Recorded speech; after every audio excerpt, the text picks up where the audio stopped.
Rádio Sonora FM 87,5 MHz. Farroupilha, Rio Grande do Sul, 24 horas no ar.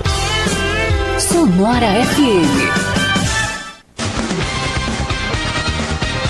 O seu digestivo diário com opinião está começando. É o Confronto com Guilherme Macalossi. Boa tarde, eu sou Guilherme Macalossi, está começando mais uma edição do Confronto aqui na Rádio Sonora FM. O Confronto é o seu digestivo diário com opinião, com apoio cultural do Restaurante Antonielli, todos os sábados, ao meio-dia, a melhor feijoada da Serra Gaúcha. Informações pelo telefone 3035 2529, repetindo, 3035 2529. RG Casa e Construção, aqui você de casa, na Avenida Pedro Grandene, número 88, no bairro Volta Grande. E Al Capone, pizza de máfia, um crime contra a sua fome.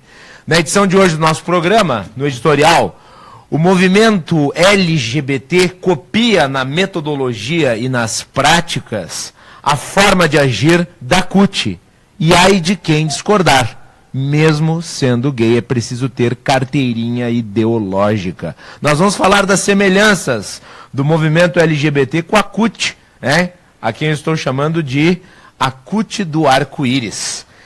Na nossa pauta principal, nós temos a participação do meu amigo, cientista político, Márcio Coimbra.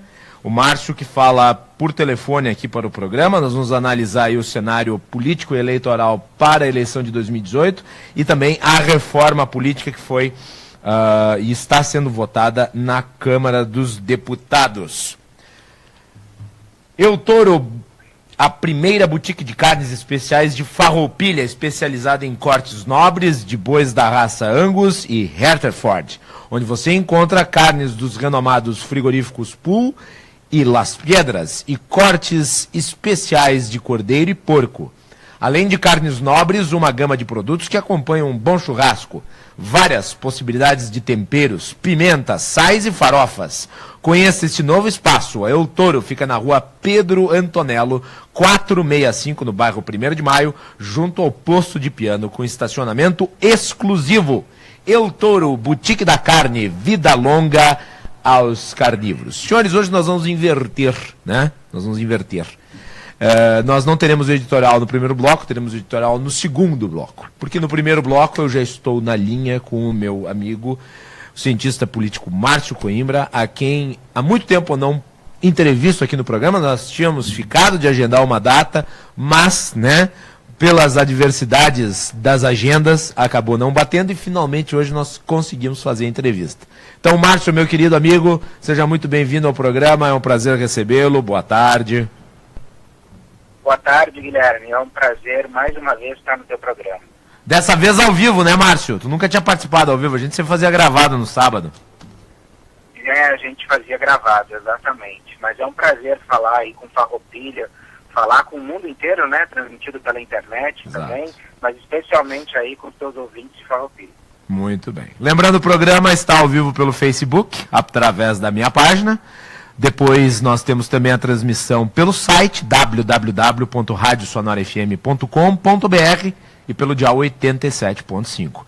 Ontem eu entrevistei aqui no programa o escritor Flávio Gordon, que está lançando o livro A Corrupção da Inteligência. E muitos ouvintes reclamaram de eco na transmissão. E de fato, não sei por que cargas d'água, deu eco, tá?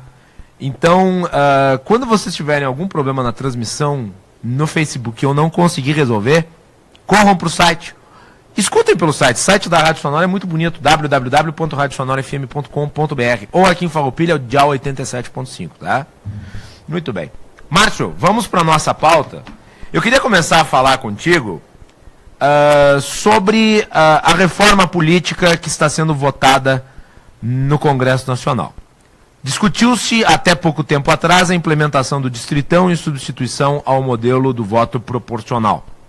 Pegou muito mal, o distritão acabou não sendo aprovado, ou seja, nós teremos o voto proporcional para a eleição de 2018. Eu lhe pergunto, primeiro, sobre voto proporcional e distritão.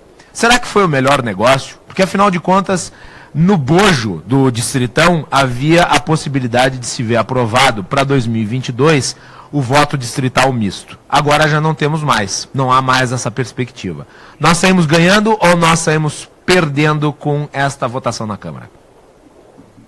Guilherme, a gente tem um grande problema aí, que é essa audácia da gente mudar o sistema eleitoral, ela passa por uma mudança.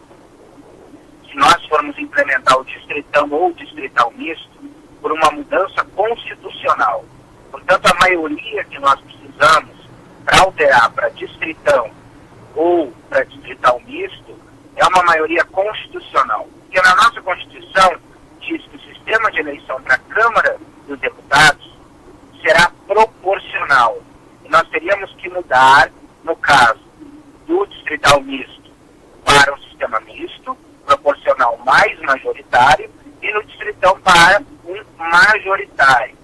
Por isso que eu sempre defendi que se nós fôssemos fazer qualquer reforma que fosse nos levar em 2022 ao distrital misto, nós precisaríamos começar com uma mudança que não fosse de fundo constitucional, mas que fosse uma mudança que mantivesse, pelo menos para 2018, o sistema proporcional em lista, que já seria a metade do distrital misto. E em 2022, aí, já acostumados com voto em lista em uma eleição, nós passaríamos para o distrital misto, que é o sistema de voto em lista, mais o sistema dos distritos majoritários. Ou seja, nós passaríamos em 2018 por essa transição. E para você passar o sistema em lista fechada, você não precisaria de maioria constitucional. Porque o sistema de lista fechada, que é a metade do distrital misto, ele é um sistema proporcional. Portanto, ele não precisa de alteração constitucional. Então, o que a gente acabou tendo? Na esperança de dar um tiro muito longo, nós vamos acabar não dando tiro nenhum. E a situação vai ficar da mesma forma que era nas últimas eleições. É muito difícil nós convencermos os nossos parlamentares aqui em Brasília a votarem uma mudança nas regras de um jogo no qual eles estão ganhando.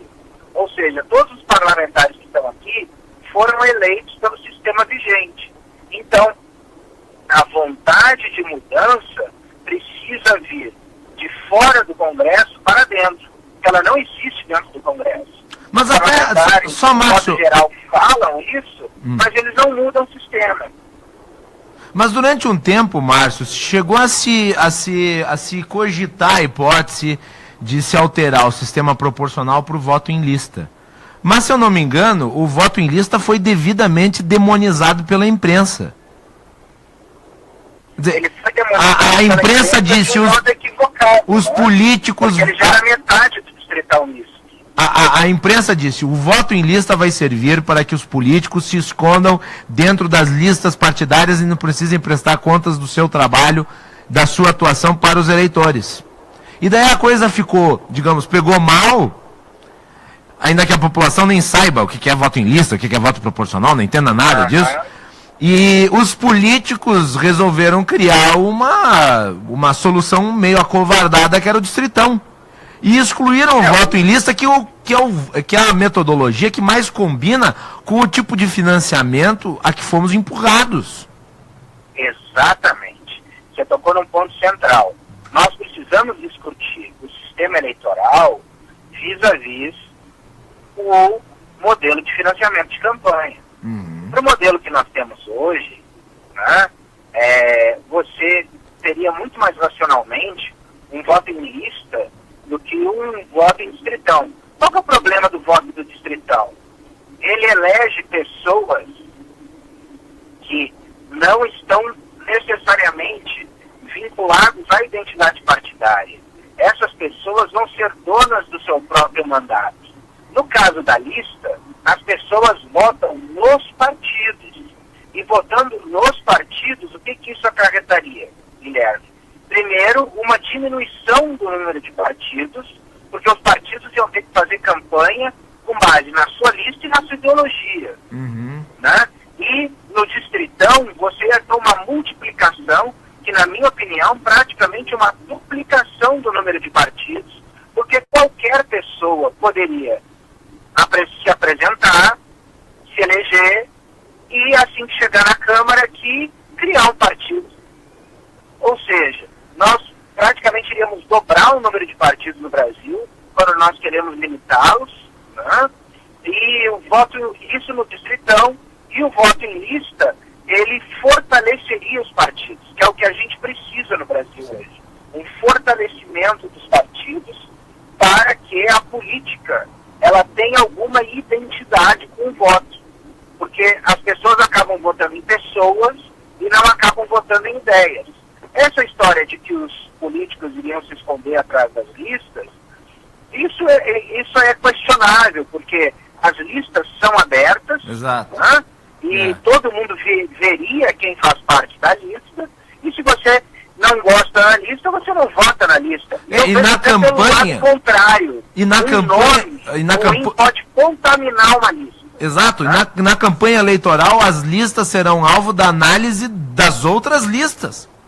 Quer dizer, se determinado partido bota lá 13 investigados por corrupção no meio de 10 candidatos, e o outro partido não bota nenhuma, é óbvio que na sua campanha eleitoral, este partido vai dizer, a nossa lista é melhor, olha só quem está na lista do outro, vocês vão votar nessa lista? Você pode até estar pensando em votar lá no fulaninho de tal, que é gente boa, mas ele vai estar junto de outro, né, que é um criminoso, um bandido, uma pessoa que é de má índole. Então, todos os argumentos que foram utilizados para demonizar o voto em lista foram argumentos tacanhos, para assim dizer, né? E nós acabamos... Olha, Guilherme, oi. Eu trabalhei na Espanha com o presidente Aznar durante alguns anos. E lá na Espanha, o voto é em lista. As eleições são baratas, as eleições são baseadas em ideias, e a representação no parlamento é sólida, e os partidos são fortes. Ou seja, o sistema funciona. É irreal você dizer que políticos se escondem atrás de lista. Muito pelo contrário, eles podem contaminar uma lista boa, como você bem colocou. O modelo também está sendo votado, Márcio. Acho que é importante nós tratarmos disso. O modelo de financiamento. E, olha, eu bati muito nessa tecla, porque eu sou contra o financiamento público de campanha, tá? Eu sou a favor do modelo privado com regras mais efetivas. Não dava para deixar como estava. Mas eu acho que o que se operacionalizou por meio de uma decisão do Supremo Tribunal Federal nos levou ao limbo jurídico. E é nessa situação em que nós vamos permanecer, porque a alternativa ao financiamento privado, pelo menos do meu ponto de vista, só poderia ser o financiamento público de campanha. O financiamento público de campanha foi trazido como bandeira por diversas entidades, inclusive a Ordem dos Advogados do Brasil, e daí quando se organizou o fundo com os recursos necessários para financiar as campanhas eleitorais, todos aqueles que eram a favor do financiamento público de campanha reclamaram do volume de recursos que foi juntado para pagar o fundo. Só que a ideia era um fundo de 3, 4 bilhões, uma coisa assim, né? O valor se dividido entre todos os candidatos é um valor irrisório, né? Agora, porque pegou mal o negócio, não vai ser aprovado o fundo. De onde é que vai vir o dinheiro para as campanhas eleitorais, Márcio? O que está se pensando em fazer? Porque não existe almoço grátis, alguém vai ter que pagar a campanha, né? Exatamente. O grande problema que a gente tem aí agora é com o sistema.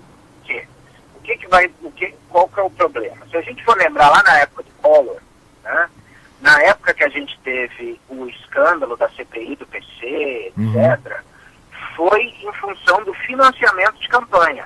Naquela época, não podia doação de empresa. Sim. Não, só podia doação de pessoa física. E aconteceu o que aconteceu com a campanha do Fernando Collor, que acabou levando ao seu impeachment, com aquelas sobras que o PC acabava tratando para pagamentos pessoais do ex-presidente. Eu te confesso que eu não sabia disso, Márcio. Eu sou muito jovem, eu não sabia disso. Não sabia que não podia naquela época. Do Collor, nós voltamos com as regras que foram aprovadas em 2015 à situação de 1989. E depois da eleição do Collor em 89, que ocorreu todo esse problema com o PC, foi que foi mudado para sim ser autorizar a doação de empresas. Só que o grande problema que a gente tem aí, para a doação de empresas, é o tamanho do Estado brasileiro. Como o Estado brasileiro é muito inchado, possui muitas estatais, é muito rico o Estado brasileiro, com muitas obras, contrapartidas que podem dar para as empreiteiras e para outros tipos de empresa, isso acaba sendo um chamariz para uma troca de favores. Eu não vejo com muitos problemas um financiamento público de campanha, porque até o financiamento público de campanha já existe, porque os partidos têm fundos, sim, porque os partidos têm horário de TV, porque os partidos recebem dinheiro do Estado. Ok, querem financiamento público, tudo bem. Agora, se você tem um modelo de financiamento público, por exemplo, como é na Espanha, com um sistema em lista fechada, ele funciona muito bem. Agora, um modelo de financiamento público com um sistema... Opa! Tivemos aí um problema. Raquel, se tu puder vir me ajudar, fazer a ligação de novo lá pro Márcio, eu acho que tem aqui, ó. Vamos pegar aqui o número do Márcio. Tá aqui, ó. Só liga para ele de novo, por favor. Ah, tem o redial? Tivemos aí um problema na conexão. Então, daqui a pouco nós já vamos voltar com a ligação ao vivo com o Márcio Coimbra aqui no programa. Tá? Me perdoem os ouvintes, acontece. Seu problema é surdez ou zumbido? Acabe com este problema. Os seus ouvidos merecem o melhor. Venha realizar uma avaliação gratuita da sua audição, com todos os exames necessários para o encaminhamento da prótese auditiva. Atendimento em Farroupilha no dia 26 de setembro, terça-feira, na parte da tarde, a partir das 15h30, na Ótica Visual, ao lado do Banco Banrisul. É o Centro Auditivo Santa Rosa. O telefone é 3512-5760. Repetindo, 3512-5760. Centro Auditivo Santa Rosa. Os seus ouvidos merecem o melhor. E falando em ouvidos, quem já me escuta novamente é o Márcio Coimbra. Márcio, tivemos uma interrupção no sinal, mas você já está de volta e eu peço que você retome o seu raciocínio. Por favor.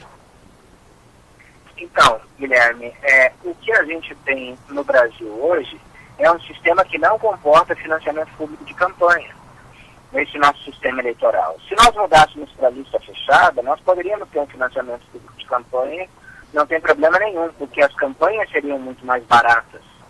Agora, com o modelo que nós temos hoje, onde um deputado no Rio Grande do Sul, de Farroupilha, precisa fazer campanha também em Uruguaiana, em Santa Rosa, no Chuí, em Alegrete, além de Torres, por exemplo, um financiamento público, nós vamos torrar dinheiro dos pagadores de impostos em eleição. Claro. Isso não funciona.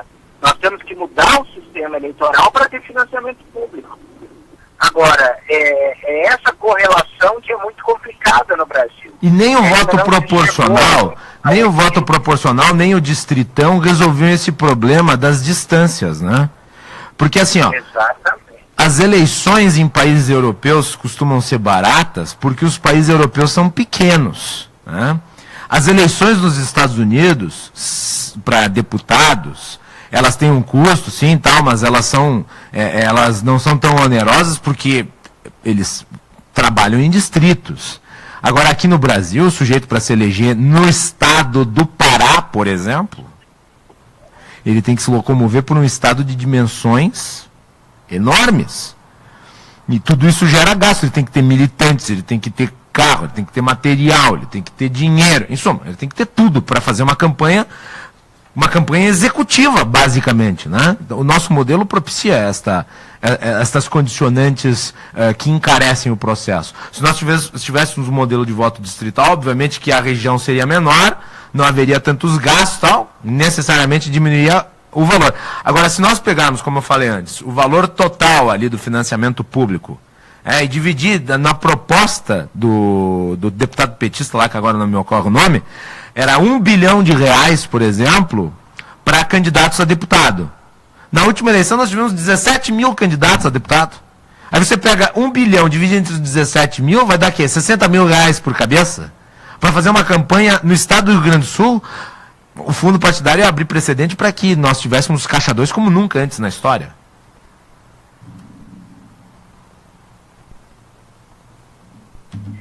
Eu acho que o sistema de distrito, ele deixa a eleição mais barata. O Rio Grande do Sul, por exemplo, teria 35 distritos e tornaria realmente a eleição mais barata.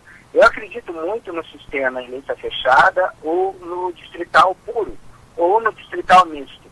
O distritão, ele realmente não resolveu o problema, e a instituição de um fundo para as campanhas no momento que nós vivemos uma crise ética no país, chega a ser um tapa na cara da população, né? Mas era a consequência natural do processo político que acabou solapando o sistema antigo, né, Márcio? Exatamente. Ou financia o dinheiro das empresas, ou financia o dinheiro do Estado, ou quem financia o crime organizado, ponto. Não tem mais ninguém com dinheiro para fazer isso.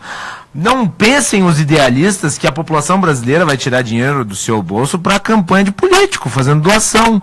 Isso aí quem faz é 2, 3 magnatas que têm recursos disponíveis. O povão precisa botar o pão nosso de cada dia na mesa e sustentar a família, né? Exatamente. Nós vivemos uma situação no Brasil hoje muito complicada, ou seja, as campanhas estão muito caras, os políticos estão desacreditados, e nós estamos fechando um período de 30 anos. Eu sempre lembro desde a eleição do Fernando Collor. Se nós formos lembrar 30 anos antes do Fernando Collor, nós temos a eleição do Jânio. E antes da eleição do Jânio, nós temos a chegada ao poder do Getúlio. Ou seja, a cada 30 anos nós vivemos ciclos de renovação, aonde chega um outsider na política, né, que vence as eleições. Na realidade, é um outsider que, na verdade, é um insider, né? O Getúlio Vargas, ele participava da política, ele já tinha sido presidente do Estado do Rio Grande do Sul, ele já tinha sido deputado, o Jânio também já tinha sido governador, prefeito de São Paulo, e o Collor, deputado, prefeito e governador. Mas todos chegaram com a pinta de outsider na política. Ou seja, nós fechamos um novo ciclo de 30 anos agora.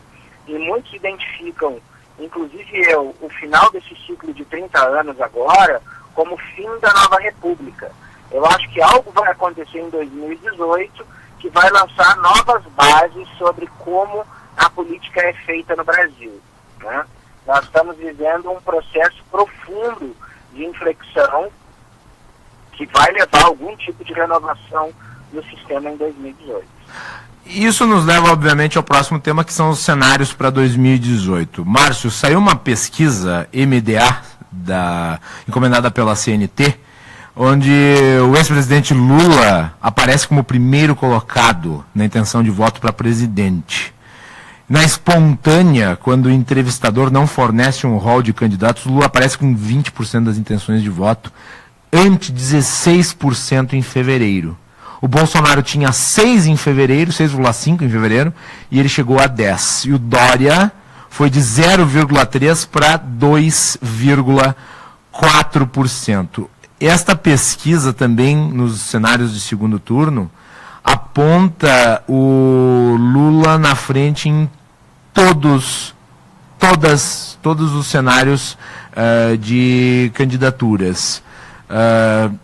O que tu acha dessa pesquisa? O Lula, mesmo sob impacto de diversas delações, continua com uma boa base eleitoral. E o Bolsonaro começa a drenar o eleitorado conservador que durante muito tempo votou no PSDB.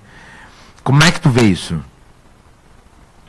Olha, eu acho que o eleitorado ele não vai nem para um lado nem para o outro nessas próximas eleições. O que a gente sente do eleitorado nesse momento é que ele está vivendo a ressaca da era Lula. A ressaca da era Lula e Dilma, dessa era do petismo... Quem está de ressaca sou eu. Ela é retratada nesse momento por uma descrença, por uma tristeza e por uma resignação. O brasileiro, ele quer coisas simples, né? O que o brasileiro quer hoje? Ele quer casa própria, ele quer emprego, estabilidade no emprego, uma economia um pouco melhor para que ele possa ter emprego. Ou seja, o brasileiro quer coisas simples. O brasileiro não quer um tocador de obras com o presidente, o brasileiro não quer nenhuma polarização. Então eu acredito que essa polarização entre Lula e Bolsonaro, ela trabalha pelo surgimento de um candidato de centro que vai ser por onde todos vão passar. Isso que eu acredito que vai acontecer em 2018. Tu acha que é muito provável que a polarização vai levar tanto o Lula ou o Bolsonaro a vencer as eleições? Márcio, tu acha que aqui no Brasil o cenário mais provável de vitória é de um Macron tupiniquim do que de um Trump tupiniquim? É isso? Eu acho que o cenário mais provável que a gente possa ter em 2018 é um cenário onde o pior cenário, vamos lá para o pior cenário. O pior cenário é Bolsonaro e Lula no segundo turno. Mas eu não acredito que isso vai acontecer, né? Ele é o pior cenário porque um Bolsonaro e Lula no segundo turno vai fazer com que o establishment se junte com Lula e o Lula tenha mais chance de vencer uma eleição. Tu acha que todos se uniriam contra o Bolsonaro no segundo turno, é isso? Todos se uniriam contra o Bolsonaro no segundo turno, exato. Você acha que o pessoal do PSDB também? Você acha que o Dória me apoiaria no segundo turno contra o Bolsonaro? Eu acho que o Dória pode ser um candidato que pode se viabilizar pelo centro. E se ele for para o segundo turno, tanto com o Lula ou com o Bolsonaro, o Dória vence. Mas o Dória não foi eleito em São Paulo porque ele conseguiu plasmar, de alguma maneira, um discurso liberalizante, pelo menos durante a campanha, agora já não é mais tanto assim, mas pelo menos durante a campanha ele não conseguiu plasmar um sentimento liberalizante da sociedade paulistana, e daí ele conseguiu aquela montanha de votos, foi lá, defendeu abertamente privatização e papapá. No cenário nacional, será que ele não perderia? Agora ele está envolto aí em problemas, né? Esse negócio do Netflix aí, que ele iria taxar e tal. Mas eu acredito que o Dória, ele tem a... E tem o Alckmin. Tem.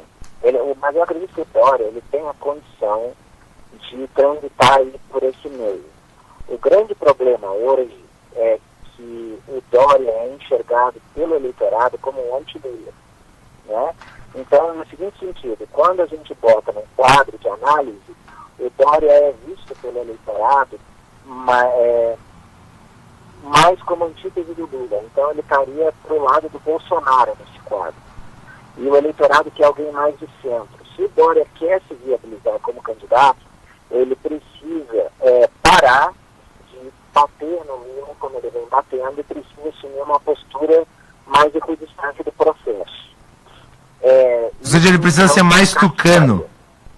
E na realidade, se você for olhar as pesquisas Qualy hoje em dia, você vai ver que o eleitorado, ele quer um nome como Geraldo Alckmin. Não significa que seja Geraldo Alckmin, significa que o eleitorado quer alguém do perfil de Geraldo Alckmin. Ele não quer um grande líder, tocador de obra, populista, líder, não. Ele quer um cara que seja um administrador correto, que faça programas sociais, que arrume o Brasil mais ou menos como o Geraldo arrumou São Paulo. É mais ou menos isso que o eleitorado está buscando hoje. O Dória pode se viabilizar como um Alckmin? Pode. Pode concorrer como um Alckmin no centro? Pode. Pode concorrer com o Alckmin, sendo Dória do bem, por exemplo, como está se especulando que ele vá para o bem, que vai passar a se chamar centro, e o Alckmin seja o candidato do PSDB? Pode. Aí eles vão disputar o mesmo eleitorado. Mas o que é importante para essa pessoa de centro vencer? É importante que Lula e Bolsonaro estejam na disputa. Porque quando eles estão, eles polarizam de um lado para o outro e abrem um caminho no meio. Se eu não tiver os meus candidatos do PT, não vão ser candidato a nada, viu? Nós vamos boicotar o processo todo. Pois é, se o Lula não for candidato, né, esse jogo ele altera um pouco. Aí as peças do tabuleiro alteram. Eu não acredito no nome do Fernando Haddad como candidato a presidente pelo PT, caso o Lula não concorra. Eu acredito no nome de Jacques Wagner. E aí é um nome que pode incomodar um pouco, né? Ele vem com uma força eleitoral muito forte, de um quarto colégio eleitoral no Brasil, que é a Bahia, ele é carioca. Ou seja, existe uma chance de Jacques Wagner conseguir impugnir uma candidatura das esquerdas. Né? Ele é um cara com trânsito no centro, com trânsito também em ambientes conservadores. Jacques Wagner é um político muito respeitado no Congresso, né? Então, seria possível uma candidatura dele pelo lado do PT. Mas para abrir esse caminho no centro, você precisa desse antagonismo. Você precisa, de um lado, Bolsonaro e de um outro lado, o Lula. E aí isso viabiliza uma candidatura de centro.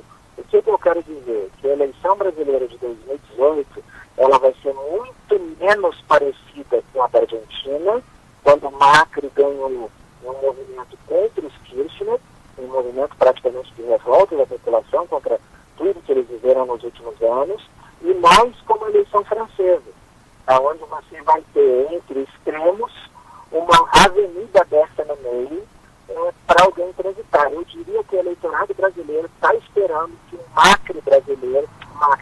Macron brasileiro se apresente nessas nossas novas eleições de 2018. Muito bem. Márcio, obrigado pela participação aqui no programa. Te deixo com a última palavra muito rapidamente, que eu tenho que fazer intervalo. Muito obrigado, Guilherme. É um prazer mais uma vez falar aí para os seus ouvintes da Rádio Sonora em Farroupilha. Muito obrigado, é sempre um prazer estar contigo. Muito bem, nós vamos fazer intervalo cultural. Márcio, fica na linha que eu já falo contigo para nós nos despedirmos aqui fora do ar, tá?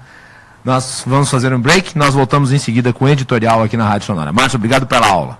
Linha editorial e polêmica destilada. Você está ouvindo o Confronto com Guilherme Macalossi.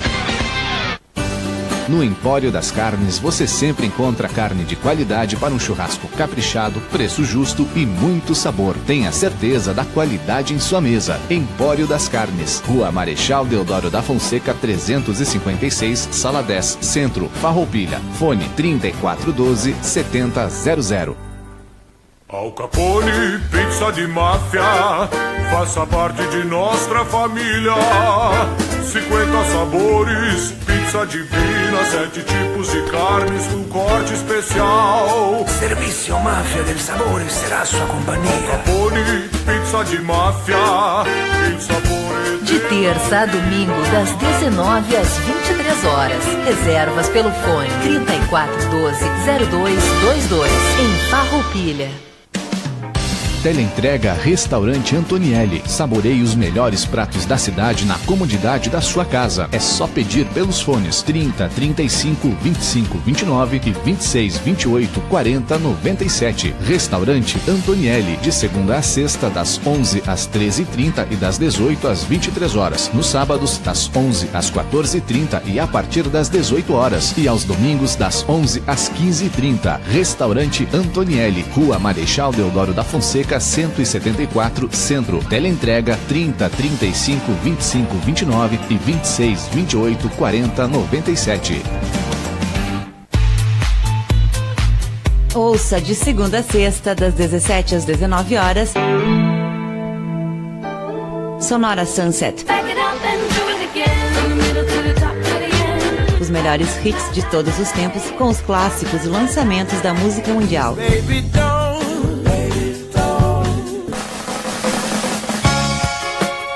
Sonora Sunset, seu final de tarde muito mais leve e agradável, aqui na Sonora FM.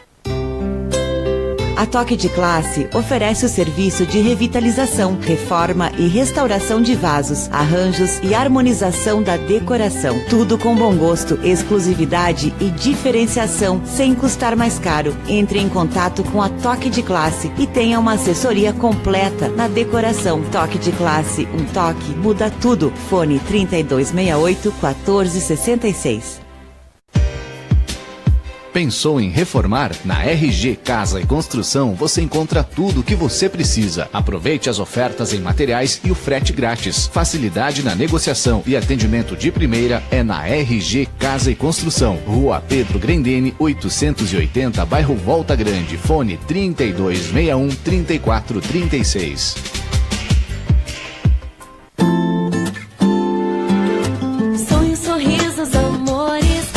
muita história pra viver, lembranças pra eternizar, destinos pra conhecer, presente os bons momentos, aquilo que é especial. Fotografia registra as melhores memórias e deixa a felicidade ficar. Pavan, estúdio Impressões Fotográficas. Você e a Pavan, muita história pra clicar. Ver a vida de um jeito mais que especial. Prepare-se para o verão com a coleção 2018 de óculos de sol que já chegou na Ótica Bela Vista. As tendências da próxima estação das melhores marcas estão lá esperando por você. E a Ótica Bela Vista tem também o cantinho da promoção com óculos de sol, armações e relógios com 50% de desconto. Aproveite! Ótica Bela Vista, no Calçadão da Júlio 940. Fone 3035 42 88. Sonhar, Ótica Bela Vista. Querido, cheguei. Tá, meu amor. E aí, reparou alguma coisa diferente em mim? É o cabelo, a sobrancelha, a pele mais bonita. Não. É essa cor nos lábios. Não, já sei. É esse cheiro maravilhoso. Não acredito. Você acertou tudo. Venha se sentir ainda mais bonita no Boticário. Mais 200 produtos com até 30% de desconto. Aproveite. A promoção é válida até 24 de setembro. O Boticário. Acredite na beleza. Consulte os produtos participantes e descontos nos canais de venda. Sujeito à limitação de estoque. O Boticário Farroupilha. Aberto inclusive ao meio-dia. Confronto. O seu digestivo diário com opinião está de volta.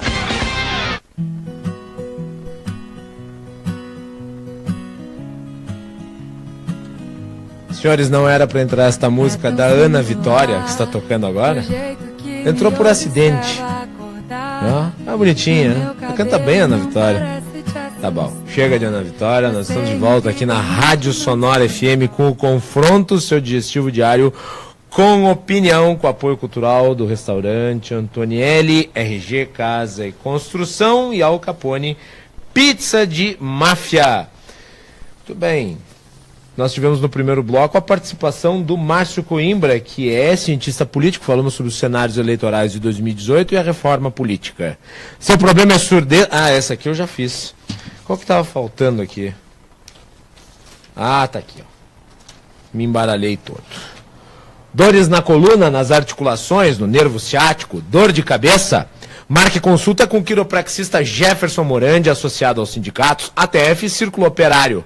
Telefone 3261-3215, repetindo 3261-3215, ou pessoalmente no consultório na rua Thomas Edison, número 137, ao lado do Colégio Estadual Farroupilha. Quiropraxia, o tratamento ideal para a coluna vertebral. E farmácia do Círculo Operário de Farroupilha, com promoções válidas por tempo limitado. Desodorante Dove Rolon, 50 ml por R$ 9,25. Fralda Pampers Super Sec por R$ 21,79, lenços umedecidos Huggies tradicional com 48 unidades por R$ 8,90. A farmácia do Círculo Operário de Farroupilha fica na rua Rui Barbosa, número 53, e a teleentrega pelo telefone 3261-2222, repetindo 3261-2222. Senhores, nós estamos ao vivo pelo site www.radiosonorafm.com.br e pelo dial 87.5. O programa está com transmissão ao vivo no Facebook. Vamos para o nosso editorial de hoje. Trata sobre as práticas e metodologia do movimento LGBT que quer ser a CUT dos novos tempos. Vamos lá. Senhores, nem só de metalurgia vive o sindicalismo brasileiro. Pois é, antigamente era só metalurgia, agora não é mais. Agora, de maneira nada velada, o sindicalismo também se entronizou na raiz operacional das chamadas minorias, nas minorias sociais. Vou explicar. Faz tempo que os esquerdistas trocaram de excluídos. Antigamente, os excluídos eram os proletários em caráter abstrato. Agora são os negros, os homossexuais, os índios e os ciclistas. Até os ciclistas. compõem uma minoria. Antigamente se fazia a operação política da luta de classes. Era o proletário contra o patrão. Agora são as etnias, são as tendências sexuais, uma em conflito com a outra. Na exploração dessas contradições, nasce a politicagem e a instrumentalização desses grupos. Então saiu o chão de fábrica e entrou o baile do escala gay. A mudança de público, entretanto, não mudou a metodologia profundamente corporativista que orienta a atuação destes grupos. E, meus caros, olha, eu não estou aqui fazendo nenhuma consideração sobre escolhas individuais.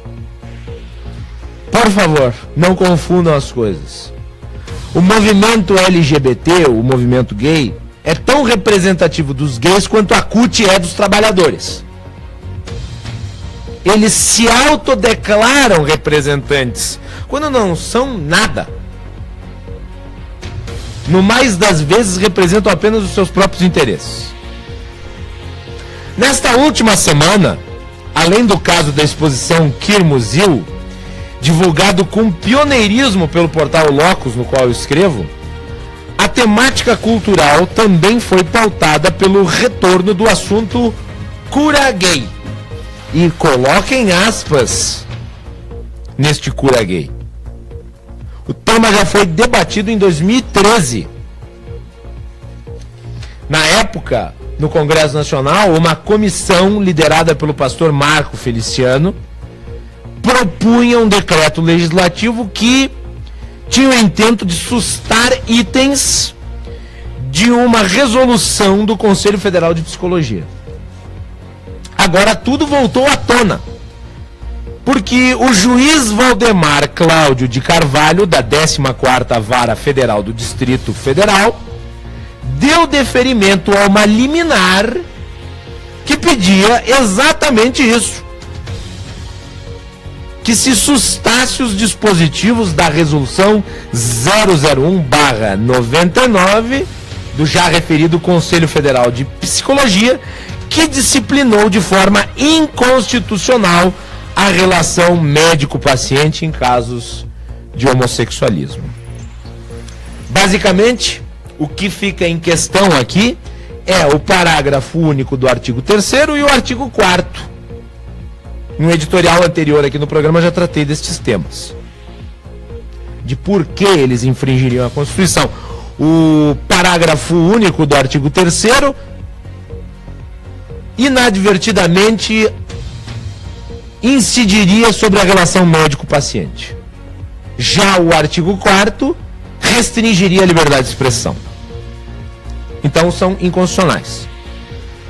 No despacho, o magistrado afirmou que, abre aspas, que a norma em questão, em linhas gerais, não ofende os princípios maiores da Constituição, apenas alguns de seus dispositivos.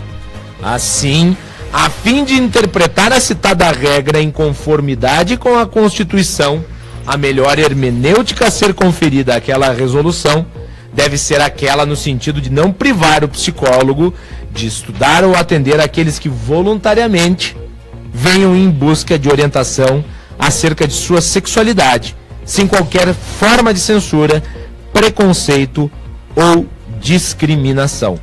Vejam que na decisão do juiz não há referência específica a orientação sexual nenhuma. Vejam o que ele diz: venha em busca de orientação acerca de sua sexualidade, sem qualquer forma de censura, preconceito ou discriminação.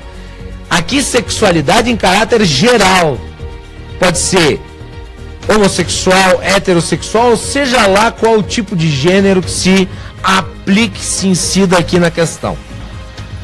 Mas isso foi o suficiente, né, para que o mundo viesse abaixo, sob influência do movimento LGBT, pulverizado nos mais variados grupos.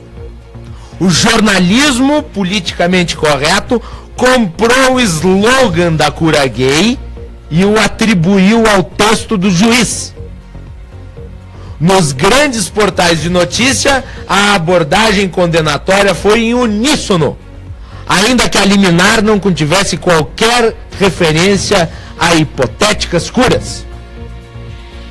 Senhores, nunca houve cura gay, nem agora com a liminar do juiz Carvalho, nem no passado, quando uma comissão da Câmara dos Deputados também tentou modificar a resolução 001/99 do Conselho Federal de Psicologia. Nunca houve cura gay.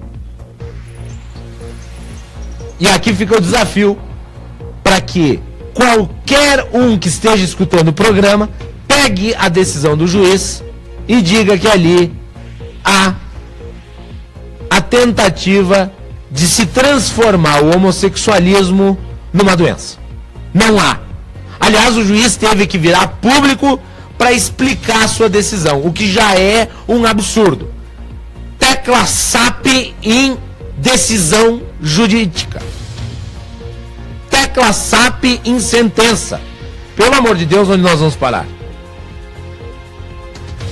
Fica muito claro que o termo cura gay foi inventado como uma peça de propaganda reversa, cunhada com o objetivo de inviabilizar qualquer debate sério e estigmatizar eventuais discordantes como homofóbicos. No editorial anterior aqui no programa, tratando da questão, eu falei sobre isso. Quando você transforma o seu adversário num criminoso, você não precisa discutir o que ele está falando. Então, se você é a favor da cura gay, você só pode ser um homofóbico, porque você vê o homossexualismo como uma doença. Então é uma peça de propaganda reversa. Assim como a lei que criminaliza a homofobia. Vejam que também é um slogan. Se você é contra a lei que criminaliza algo que é condenável, então você só pode ser um homofóbico. Novamente, os opositores desta legislação são estigmatizados, são demonizados. Quem sai prejudicado é o debate sério. Assim como a CUT, o movimento LGBT, que não deixa de ser a CUT do arco-íris, também tem uma agenda, inclusive com metas legislativas.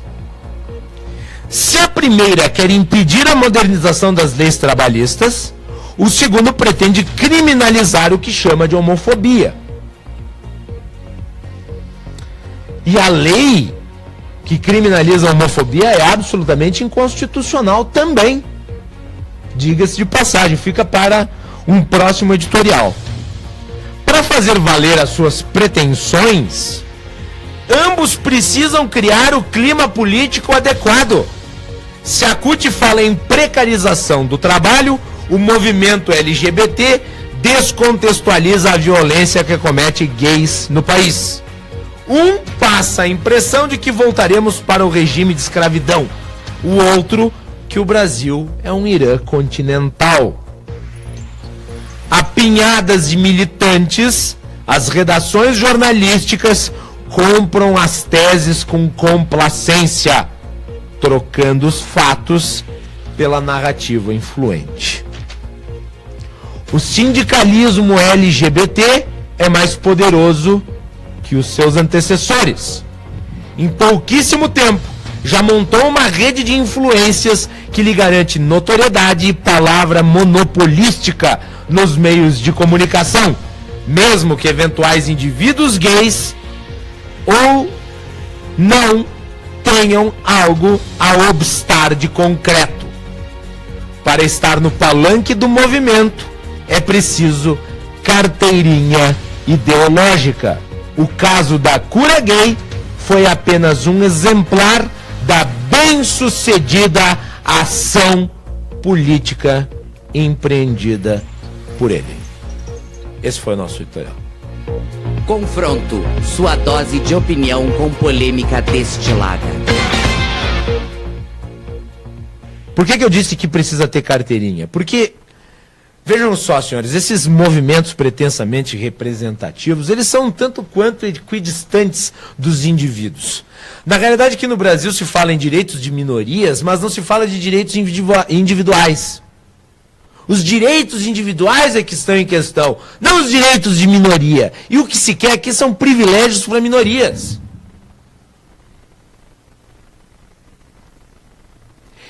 E se o gay, se o negro não agirem de acordo com a agendia desses grupos, eles são tão estigmatizados quanto os heterossexuais e os brancos que esses movimentos combatem. O movimento racialista brasileiro adora falar mal de eventuais negros que não estejam nas suas fileiras. E o movimento gay é da mesma maneira. Vocês querem saber de um exemplo que conjuga os dois movimentos? Eu vou pegar o caso do Fernando Holliday, que é vereador em São Paulo. O Fernando Holliday é gay e o Fernando Holliday é negro. Mas ele é liberal. E como ele é liberal, é a favor da livre iniciativa, é a favor dos direitos individuais e não dos direitos de minoria, então ele não é do grupinho, não é da patota. Então ele é tratado como inimigo. Quando não se adequa ao que está devidamente prescrito, você se torna um inimigo. E assim é combatido. Vocês vejam, por exemplo, nos Estados Unidos, tem o Milo Yiannopoulos. Talvez o ouvinte não conheça, mas eu recomendo que busquem o que o Milo escreve. E vocês vão ver que o Milo, durante esta última eleição presidencial nos Estados Unidos, apoiou enfaticamente a eleição do Donald Trump. Ele é um conservador, o Milo Yiannopoulos. Aí ele foi dar uma palestra, se eu não me engano, em Michigan. Não lembro em que universidade. Sabe o que aconteceu? As milícias de esquerda foram lá e tocaram fogo na universidade para impedir o Milo de falar. O Milo é gay. Onde está aí a tolerância? Onde está aí a possibilidade de diálogo tão apregoada por esses tolerantes? Esta conversa de que eles são os monopolistas do bem, que eles são os inclusivos, isso é propaganda barata, que não se sustenta a qualquer análise mais rasteira. E que infelizmente é influente, porque o jornalismo, este que eu disse que é apinhado de militantes, ele contribui para o empobrecimento do debate e não para o seu devido esclarecimento. Então é óbvio que uma lorota como essa de cura gay é repercutida nos meios jornalísticos e sociais sem nenhum tipo de refutação. Porque isso é uma pauta preparada. Vendam o nosso slogan. Façam propaganda para nós. Deixem a notícia e o fato de lado e fiquem com a nossa narrativa. Quantos jornalistas, meus caros, pegaram o teor da decisão do juiz Carvalho e o expuseram como eu fiz? Eu não estou pedindo para que vocês acreditem em mim, Guilherme Macalossi. Eu estou aqui trazendo o que o juiz disse. Quando o juiz escreve que, a fim de interpretar a citada regra em conformidade com a Constituição, a melhor hermenêutica a ser conferida àquela resolução deve ser aquela no sentido de não privar os psicólogos de estudar ou atender aqueles que voluntariamente veio em busca de orientação acerca de sua sexualidade, sem qualquer forma de censura, preconceito ou discriminação. Não sou eu que estou dizendo, é a decisão do juiz, estou apenas trazendo ela a público. Nesse trecho que eu li aqui e no resto da decisão dele, não há referência à cura. Ou orientação é cura, ou voluntariamente é o mesmo que obrigatório. Não é. Então esta confusão forçada. Há esta tentativa de se desvirtuar o debate. Para quê? Para o linchamento ideológico, o linchamento político, o linchamento moral. É neste ambiente intoxicado que se dá o pseudo-debate público brasileiro. E ai de você, se você remar contra a maré. Senhores, 14h, nós vamos encerrar a edição de hoje do programa, agradecendo a todos pela audiência. Nós voltamos na próxima semana, a partir da 13h, aqui na Rádio Sonora. Amanhã, lembrando que nós temos o Jazz Café, a partir da 13h. E convidamos a todos para escutarem a nossa seleção musical de sábado. Está bem? Continue com a nossa programação musical, agora com Tarde Sonora e depois com Sonora Sunset. Boa tarde a todos, bom final de semana e até mais. Desde o início dos tempos, aprendemos a